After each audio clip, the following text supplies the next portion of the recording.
সংস্কার, রাষ্ট্র এগুলি কোনো স্ট্যাটিক কোনো আইটেম না, এটা অলওয়েজ ডাইনামিক। মানুষের আশা আকাঙ্ক্ষা প্রত্যেকটার পরিবর্তন হবে, চিন্তা চেতনার পরিবর্তন হবে, সেইটার সাথে খাপ খাওয়ানো। কিন্তু মনে রাখতে হবে, অতীতকে আপনি ভুলে যাবেন। প্রথম কতদিন বয়ান দেওয়ার চেষ্টা করলেন যে ৩৬শে জুলাই বা ৫ই আগস্ট ২৪ এটিই নাকি দ্বিতীয় জন্ম, এইসব কথা বলার চেষ্টা করলেন। কিন্তু ভাই ৪৭ যদি না হতো তাহলে ৭১ পেতেন না, আর ৭১ যদি না হতো ৭৫ও হতো না, ৯০ও হতো না। আর ওইটা যদি না শিক্ষা থাকতো তাহলে ২৪-এর ৩৬শে জুলাই হতো কিনা বিরাট বড় প্রশ্নবোধক। কাজেই মনে রাখতে হবে, ইতিহাসের ধারাবাহিকতাকে অস্বীকার করার চেষ্টা করবেন না।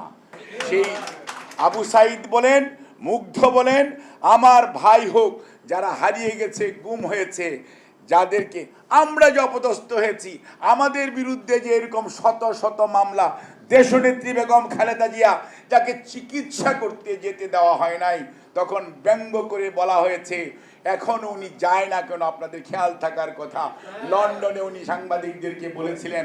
অর্থাৎ আল্লাহর কি বিচার, উনি নাই, আলহামদুলিল্লাহ দেশনেত্রী বেগম খালেদা জিয়া বাংলাদেশে আছেন। কাজেই মানুষ কি চিন্তা করে আর আল্লাহ রাব্বুল আলামিন কি চিন্তা করে, এটা চিন্তা করতে হবে। এবং লন্ডনের চিকিৎসকরা বলেছেন, তোমরা যদি উনাকে আজকে থেকে আরো 4টি বছর আগে নিয়ে আসতে পারতে, তখন যখন ইন্টারন্যাশনাল মেডিকেল বোর্ড হয়েছে, লন্ডন এবং জন হপকিন্সের চিকিৎসকরা এবং কিংস কলেজের সেই ট্রান্সপ্ল্যান্ট সার্জনরা তখন বলেছে আজকের থেকে 4 বছর আগে হলে ওনার বয়স আরও 4 বছর কম থাকতো, ফিজিক্যাল ফিটনেস আরও বেশি থাকতো, ওনার যে চিকিৎসা করা প্রয়োজন সেটি আরও অ্যাগ্রেসিভলি করা যেত, তাহলে উনি আরও সুস্থ হয়ে তোমার দেশে যে আগে যেরকম উনি বক্তৃতা বিবৃতি দিতেন, রাজনীতি করতেন, ঠিক একইভাবে উনি দায়িত্ব পালন করতে পারতেন যদি আল্লাহ সহায় হতো। কিন্তু ইট ইজ টু লেট। এবং ওনার যে চিকিৎসা জেলখানায় কোনো ধরনের ফলো আপ ছাড়া সরকার চালিয়েছে, চিকিৎসার নামে অপচিকিৎসা, সেটি নিয়ে কিন্তু ওনারা বিরাট বড় প্রশ্ন তুলেছে। আপনি কি মনে করেছেন এগুলো বিচার ছাড়া চলে যাবে? এগুলো কি ইতিহাসের মধ্যে যেটা ইতিহাস হয়েছে এইটার কি কোনো ধরনের ইনকোয়ারি হবে না? সময় বলে দিবে। ইনকোয়ারি তার নির্ধারিত সময়ে হবে। যার যার দায়িত্ব ছিল সে কতটুকু দায়িত্ব পালন করেছেন, কতটুকু ন্যায়, কতটুকু অন্যায় করেছেন, কতটুকু অধিকার বঞ্চিত করেছেন, দেশনেত্রী বেগম খালেদা জিয়াকে জবাব আপনাদের দিতেই হবে। কাজেই কোনো অবস্থাতেই কারো ভাবার কারণ নেই বাংলাদেশ জাতীয়তাবাদী দল আওয়ামী লীগ অথবা পলায়নকৃত স্বৈরাচারের কৃত কাজকর্মের বিচার চায় না। এইটি একটি ভুল ধারণা। সবচেয়ে ক্ষতিগ্রস্ত দলটির নাম বাংলাদেশ জাতীয়তাবাদী দল। সবচেয়ে ক্ষতিগ্রস্ত পরিবারটির নাম শহীদ জিয়াউর রহমানের পরিবার। আরাফাত রহমান কোকো বিনা চিকিৎসায় মারা গেছে। খালেদা জিয়াকে বালুর ট্রাক দিয়ে আটকিয়ে রেখেছেন, উনার ছেলেকে সঠিকভাবে দেখতেও দেন নাই, দাফনের পূর্বে উনাকে যে একটু আদর করবে সেইটাও করতে দেন নাই। এইটি বাংলাদেশের ইতিহাস। তার বিচার কি হবে না? তার বিচার কি হতে হবে না? কাজেই মনে রাখতে হবে, বিএনপি পলায়নকৃত স্বৈরাচারের বিচারে সবচেয়ে বেশি উচ্চকিত এবং বিচারের দাবিতে সোচ্চার। বিএনপির লক্ষ লক্ষ নেতাকর্মী ক্ষতিগ্রস্ত, লক্ষ লক্ষ নেতাকর্মী মামলায় জর্জরিত। কাজী আপনারা তো 2টা-4টা মামলা খেয়েছেন ভাই। বিএনপির নেতারা শত শত, মানে আমাদের 500-700 মামলার আসামি আমাদের এখানে বসা আছেন। এমন কোনো নেতা নাই যারা আমরা জেল খাটায় আমাদের যাইতে হয় নাই। বিএনপির আমাদের ভারপ্রাপ্ত চেয়ারম্যানের বিরুদ্ধে এমন কোনো ষড়যন্ত্র নাই, করা হয় নাই। শাইনি চুলে এখন হবে সব হেয়ারস্টাইল। সিল্কোর দ্বিগুণ শাইনি চুল প্রতিদিন। কাজেই মনে রাখতে হবে, বিএনপি আইনের শাসনে বিশ্বাস করে, বিএনপি প্রতিহিংসায় বিশ্বাস করে না। বিএনপি চায় প্রচলিত আইনে যে যতটুকু দোষী তার বিচার হোক। এই ব্যাপারে কোনো ধরনের কনফিউশন জনগণের মাঝে তৈরি করার চেষ্টা কেউ করবেন না। নতুন বয়ান তৈরি করার চেষ্টা করতে পারেন, কোনো লাভ হবে না। জনগণ বয়ান বা নেরেটিভস যেটি আপনারা বলেন সেটি জানে। কারণ এই জনগণ, রাস্তায় থাকা জনগণ, তারা হঠাৎ করে 2-4 বৎসরের জনগণ না।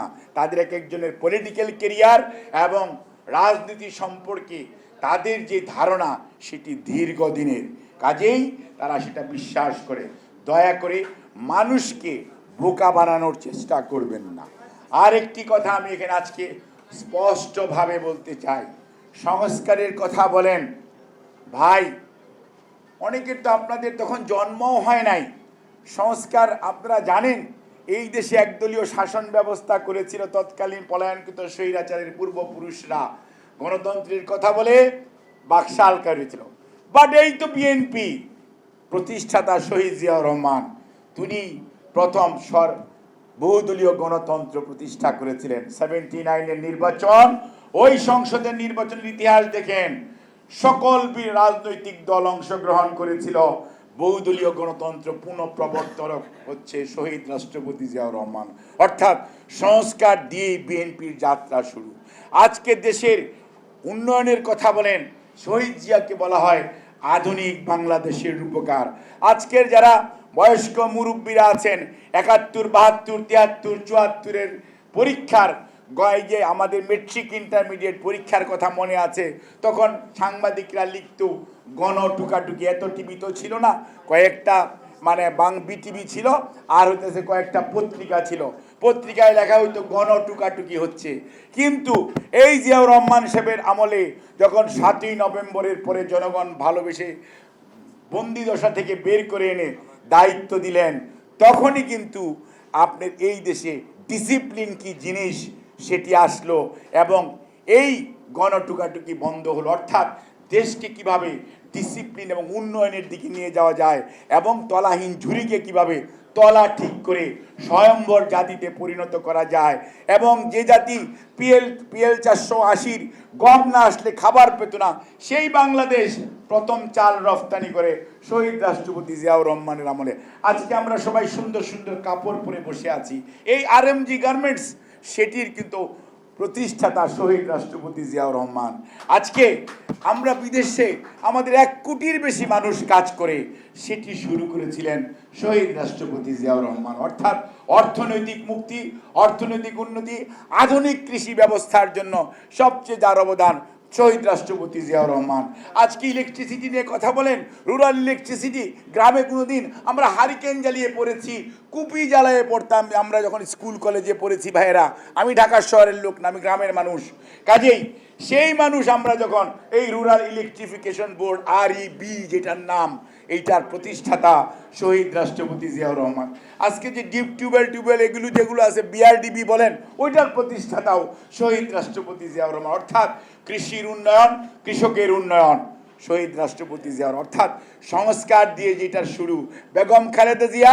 আজকে মা বোনেরা স্কুলে যান, গ্রামে যান, আমার মেয়েরা, আমার বোনেরা আজকে সাইকেল দিয়ে স্কুলে যায় এবং বিনা পয়সায় তারা বই পায়, বিনা পয়সায় স্কুল কলেজে পড়তে পারে 12 ক্লাস পর্যন্ত। এটির জন্য বেগম খালেদা জিয়া। আজকে শিশুদের ডেভেলপমেন্টের জন্য, মানসিক উন্নয়নের জন্য সবচেয়ে বেশি কাজ করা মানুষ শহীদ জিয়া এবং খালেদা জিয়া। মুক্তিযোদ্ধাদের কথা বলেন, মুক্তিযুদ্ধ বিষয়ক মন্ত্রণালয়, ওটাও খালেদা জিয়া।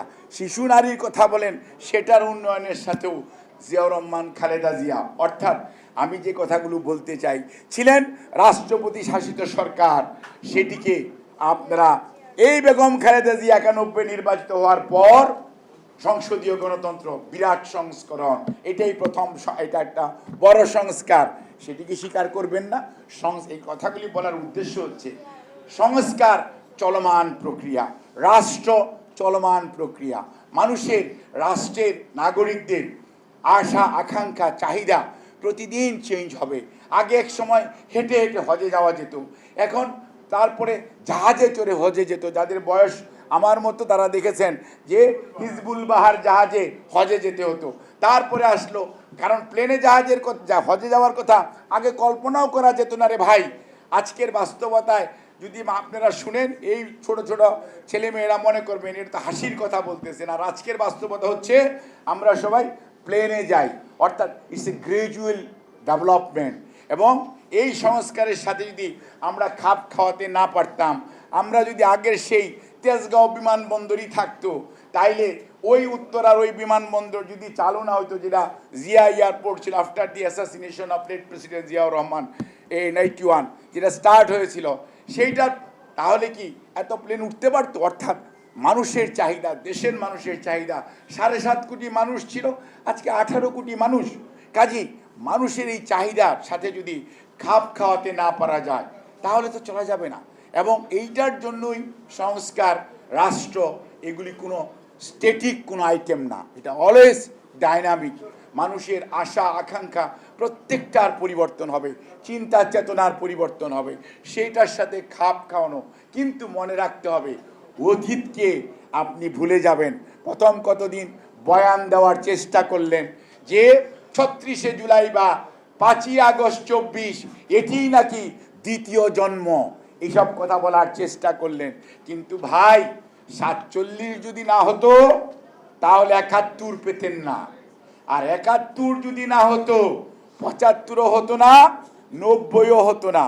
আর ওইটা যদি না শিক্ষা থাকতো, তাহলে 24-এর 36শে জুলাই হতো কিনা বিরাট বড় প্রশ্নবোধক। কাজেই মনে রাখতে হবে, ইতিহাসের ধারাবাহিকতাকে অস্বীকার করার চেষ্টা করবেন না।